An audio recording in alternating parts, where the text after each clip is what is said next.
published 7:47 Eastern Daylight Saving Time, the 7th of May 2018, updated 8:09 Eastern Daylight Saving Time, the 7th of May 2018. Cardiff City will return to the Premier League next season, 4 years after they were relegated in an extraordinary blaze of infighting, recriminations and calamity. Point at home to Reading on the final day of the season was enough to guarantee promotion for Neil Warnock's Bluebirds. Here, Sportsmail looks over how they did it and what they need to do to last more than one season this time. Cardiff City will return to the Premier League next season, 4 years after they were relegated. What happened last time round? It was a disaster. The owner, Vincent Tan, was hugely unpopular with fans after rebranding Cardiff City. He changed the colours from blue to red, and within the club there were major divisions. Most famously there was the bitter split with manager Malky Mackay, and the subsequent text messaging scandal and slurs over inflated transfer fees. Andreas Cornelius will always rank as one of the worst ever Premier League signings, but the whole season in general carried an air of farce about it.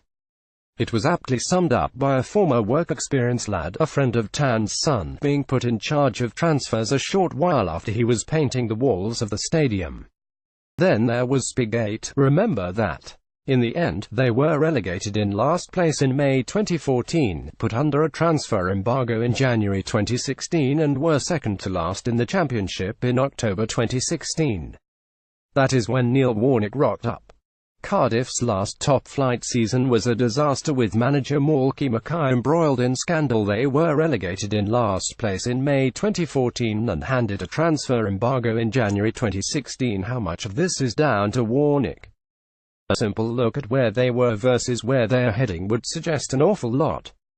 He has transformed the club and achieved his record 8th promotion with a very modest budget. The entire squad is estimated to have cost a shade over £18 million, straddling the reins of several managers.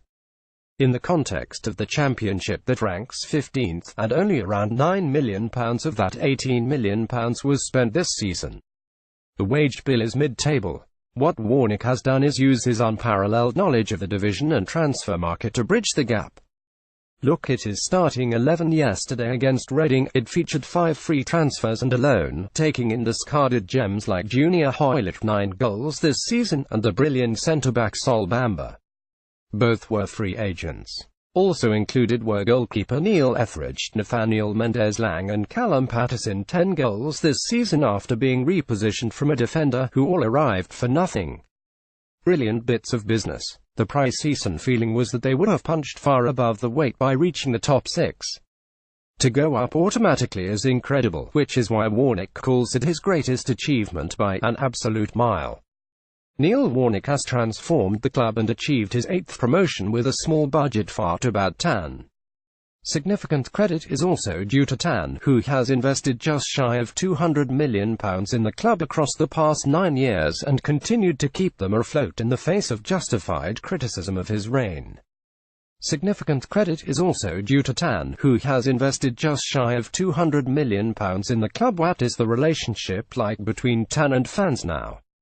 It was toxic not so long ago, but the change has been significant. It would be a stretch to say he is popular. There is an element of the Cardiff support that will never forgive the rebrand, even if he did reverse it, nor will they trust him again. And a big chunk of the embarrassment caused the last time they were in the Premier League involved the Malaysian, who has not been at nearly so many games in the past few years. But it was notable how the fans embraced him after promotion was secured against Reading on Sunday. It is a positive sign that Tan has recognised his past errors. Whereas he was once combative and defiant on the subject of the rebrand, he eventually reversed the decision, and that started the slow process of getting fans on side. He said on Sunday, "The message to fans is I want to say thank you. Thank you very much for continuing to support the club. I said earlier I made a mistake changing the colour. I reverted to blue. I made a mistake and rectified it.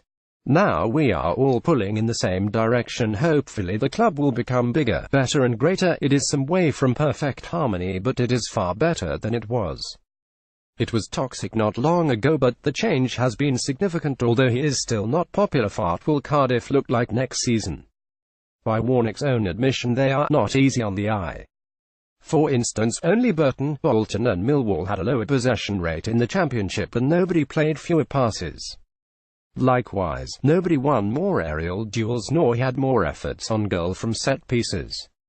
Only Bolton gave away more fouls. It is fair to say they won't be pretty. Only Burton, Bolton and Millwall had a lower possession rate in the Championship. How much do they need to change? On first inspection, a lot. Warnock said on Sunday maybe 4, 5 or 6 players, but even that seems light. But they won't be spending big sums of money. They tried that to an extent last time and it backfired badly. This time, Tan is adamant they will be conservative. We'll spend wisely, Tan said. We'd like to learn from Leicester City and would like to learn from what Burnley have done. Maybe Crystal Palace and others. They stay in the league. They don't buy players for ridiculous amounts of money. That makes it very difficult for the owner. We're not going to spend like the top 5 or 6 clubs. We'll spend reasonably and make it sensible.